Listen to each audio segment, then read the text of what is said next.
में स्वागत है। जैसा आप जानते हैं कि 14वीं विधानसभा का मानसून सत्र ये 9वां सत्र है, 9th सेशन। मानसून सत्र 18 अगस्त से सोमवार से शुरू हो रहा है और 2 सितंबर तक चलेगा और इसमें अभी तक 12 सिटिंग स्लेटेड हैं और उम्मीद है कि ये 12 की 12 होंगी। ये जो मानसून सत्र है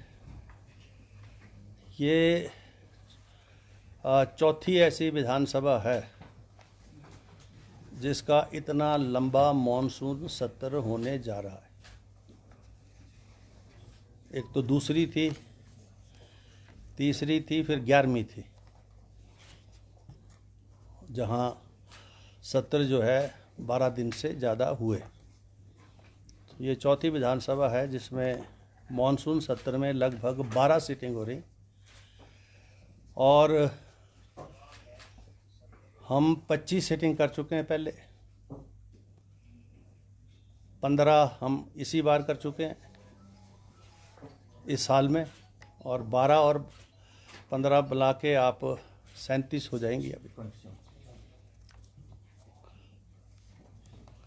और कुल मिला के 2.5 वर्षों में 85 सीटिंग्स जो है वो हो जाएंगी इस सेशन को मिला के, और वर्किंग डेज हो जाएंगे हमारे 85 प्लस। और हमारी ये कोशिश है और सदन के नेता और वर्तमान मुख्यमंत्री माननीय सुखविंदर सिंह सुक्खू जी का भी ये प्रयास है कि इस बार विधानसभा की जो निश्चित 35 सीटिंग्स हैं वो पूरी हों। तो मुझे लगता है क्योंकि 5-6 सीटिंग बचेंगी, 6-7 सीटिंग जो विंटर सेशन में हम कर पाएंगे और लगभग ये 35 सीटिंग का जो नियम है उसको पूरा कर पाएंगे। अभी तक जो सूचनाएं माननीय सदस्यों से, पक्ष और विपक्ष से प्रश्नों के रूप में जो विधानसभा को मिल चुकी हैं वो लगभग 830 हैं, और इसमें जो मौखिक रूप से जो प्रश्न पूछे जाने हैं जिनको स्टार्ट क्वेश्चन बोला जाता है वो 679 है, और अनस्टार्ट जिनके लिखित उत्तर आने हैं वो 151 है। इसके अलावा जो अन्य रूल हैं विधानसभा के उसके तहत भी नियम 62 के तहत 10, नियम 101 के तहत 6 और 130 के तहत 12 जो नोटिसेज हैं चर्चाओं के वो विधानसभा सचिवालय को प्राप्त हो चुके हैं।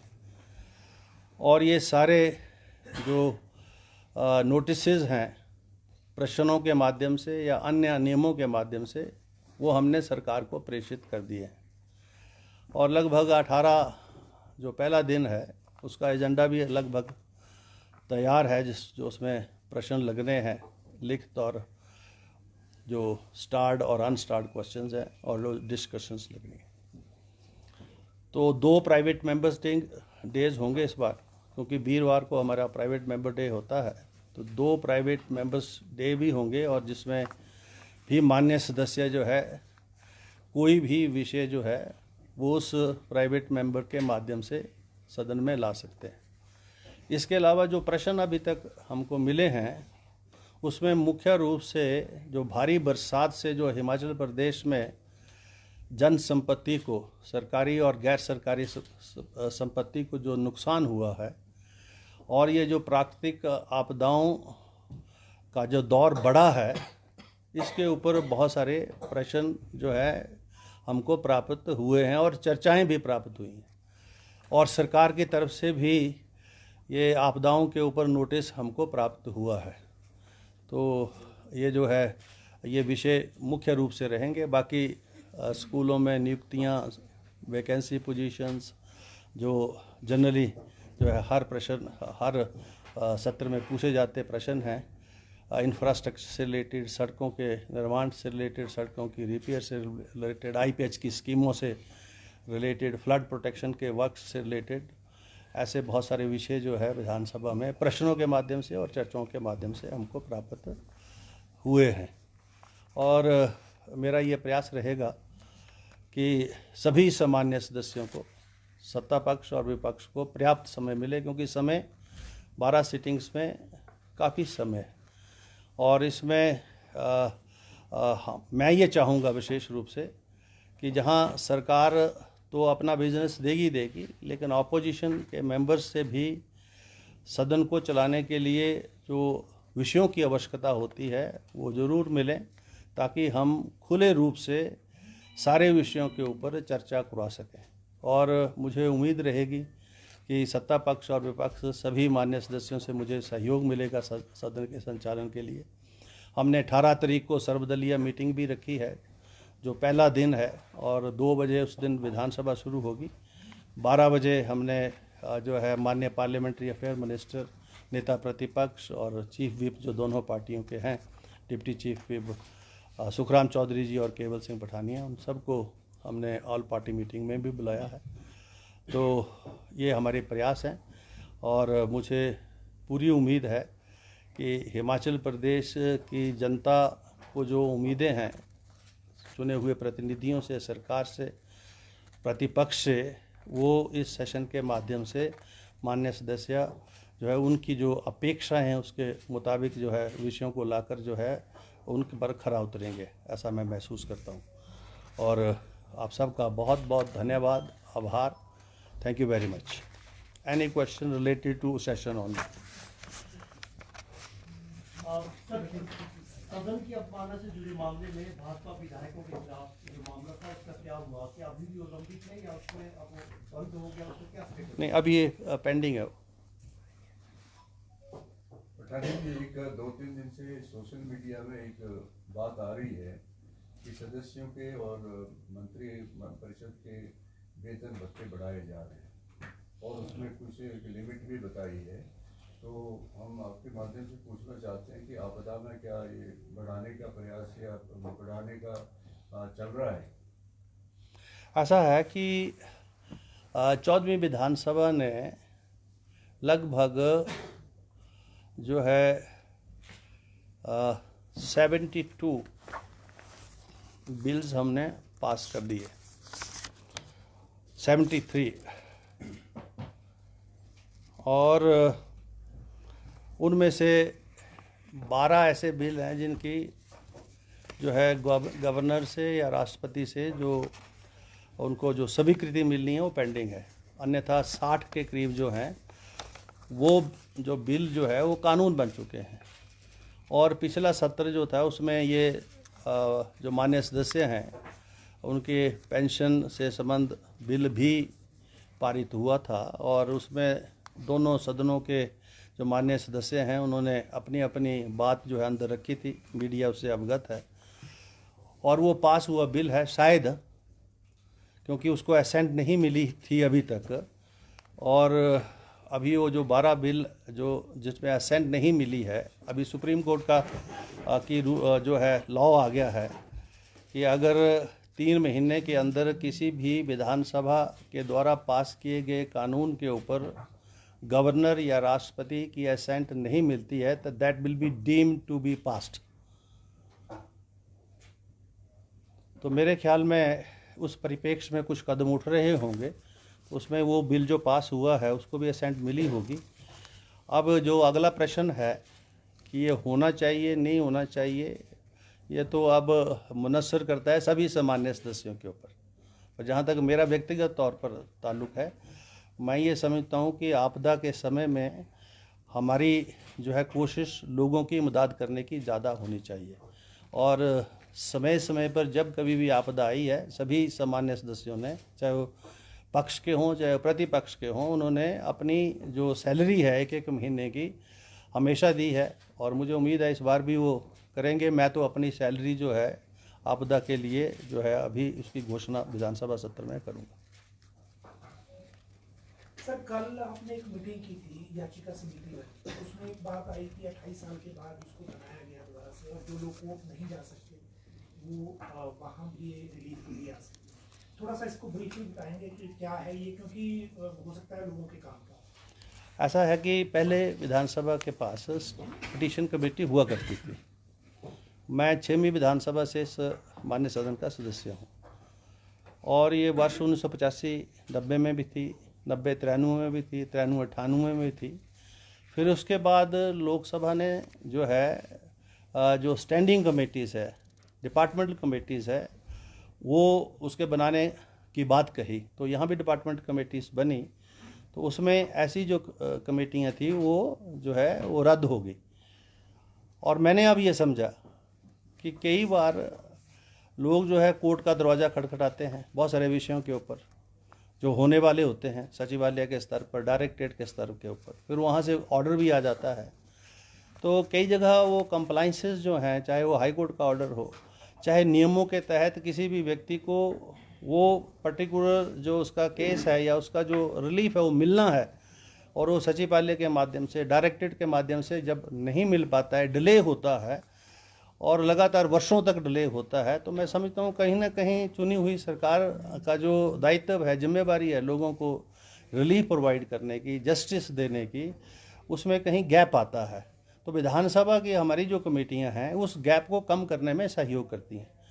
उन विषयों को विधानसभा में जो है वो परखा जाता है, एग्जामिन किया जाता है और रिपोर्ट के माध्यम से सरकारों को प्रेषित किया जाता है और वो रिपोर्ट जो है सरकार उसको मानती है। अभी इसमें हम आगे भी जा रहे हैं क्योंकि लोकसभा ये चाह रहे हैं कि कमेटी सिस्टम और ज़्यादा स्ट्रॉन्ग हो। तो हम ये चाह रहे हैं कि जो भी विधानसभा में जब किसी भी कमेटी की रिपोर्ट ले हुई और उसमें जो रिकमेंडेशंस दी गई गवर्नमेंट को, उन मंत्रालयों को, तो वो मंत्री जो है विशेष रूप से उन रिपोर्ट्स को देखें और उसके ऊपर जो है आगे एक्शन टेकन की बात करें।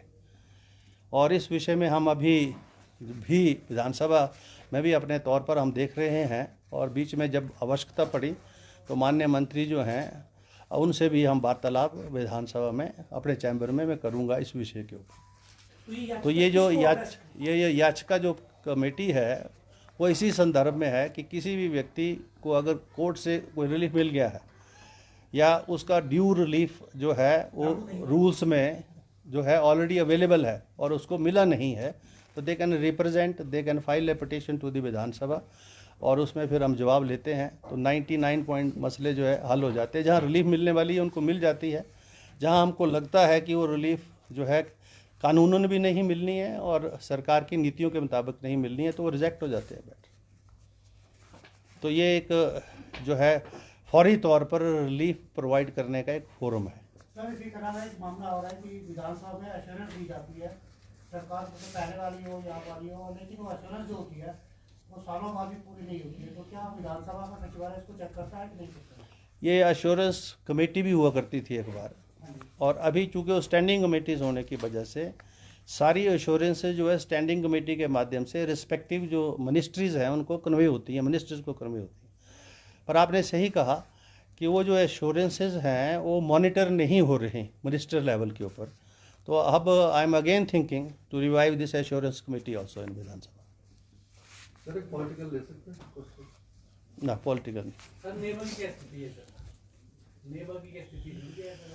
नेवा में जो हमारा जो अपना मॉड्यूल था जो ई विधान का, वो नेवा से काफ़ी आगे था। जैसे लोकसभा नेवा पर भी है और लोकसभा का अपना मॉड्यूल भी है। तो हमने अभी ये रिक्वेस्ट की है, या तो नेवा को इतना आप जो है